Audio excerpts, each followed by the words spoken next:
Hello friends, welcome to খেল দুনিয়া। আগামী মরশুমে মোহনবাগানের কেমন দল হবে সেই নিয়ে সমর্থকদের মধ্যে চিন্তা কিন্তু অব্যাহত। তো এখনও কিন্তু জানা যাচ্ছে না মোহনবাগানের আগামী মরশুমে কে কে আসতে পারেন বা কোন কোন প্লেয়ারকে মোহনবাগান সই করাচ্ছে। বেশ কিছু নাম সবার সামনেই ঘোরাফেরা করছে এবং কিছু রিউমারও ঘোরাফেরা করছে, তবে কোনো কিছুই কিন্তু কনফার্ম নয়। এমনকি জেমি ম্যাকলারেন, যিনি কনফার্ম হয়ে গেছেন, তার সই কবে হবে সেটাও কিন্তু জানা যাচ্ছে না। তো এর মধ্যেই মোহনবাগান বেশ কিছু প্লেয়ারকে রিটেন করছে, অর্থাৎ যারা যেসব প্লেয়াররা মোহনবাগানের আগের বছরগুলো খেলে গেছে সেরকম কিছু প্লেয়ারকে মোহনবাগান রিটেন করছে।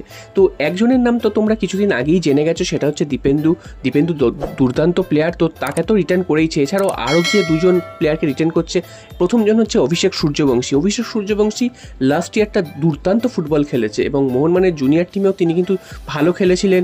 মোহনবাগানের সিএফএল দলেও কিন্তু তিনি ছিলেন, তো সেখানেও দুর্দান্ত ফুটবল খেলেছিলেন এবং মোহনবাগানের যে সিনিয়র দলে এসে তিনি যে মাঝমাঠের কাজটা করেছেন সেই কাজটা কিন্তু দুর্দান্ত করেছেন, কারণ সাহাল আব্দুল সামাদ সেই সময় চোটগ্রস্ত ছিলেন, তো তার জায়গাটা পূরণ করা সেটা কিন্তু সহজ কথা না। তো অভিষেক সূর্যবংশী প্রত্যেকটা ম্যাচ দুর্দান্তভাবে উতরে দিয়েছেন এবং হাবাসের কিন্তু মান রেখেছেন। হাবাসও তার উপর ভরসা করেছে এবং তার ফলস্বরূপ কিন্তু আগামী বেশ কয়েক বছরের জন্য তার সাথে চুক্তি বৃদ্ধি করে নিল মোহনবাগান। আর অন্যজন প্লেয়ার হচ্ছেন আমনদীপ। তো আমনদীপও কিন্তু দুর্দান্ত ফুটবল খেলেছেন, যখনই দলের প্রয়োজন হয়েছে তিনি কিন্তু নেমেছেন, যেখানে যখন তাকে প্রয়োজন হয়েছে সেই জায়গাগুলো তিনি কিন্তু খুব ভালো ফুটবল খেলেছেন এবং তিনিও সমর্থকদের নজর কেড়েছেন এবং ম্যানেজমেন্টেরও কিন্তু নজর কেড়েছেন।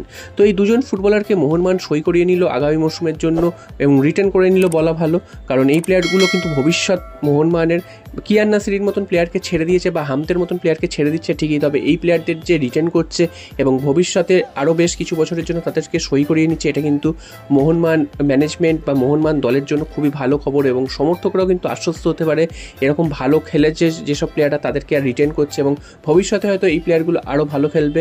তো সেটাই দেখা যাক এদের ভবিষ্যৎ কী হয় বা ভবিষ্যতে এই প্লেয়ারগুলো আরও ভালো খেলতে পারে কি।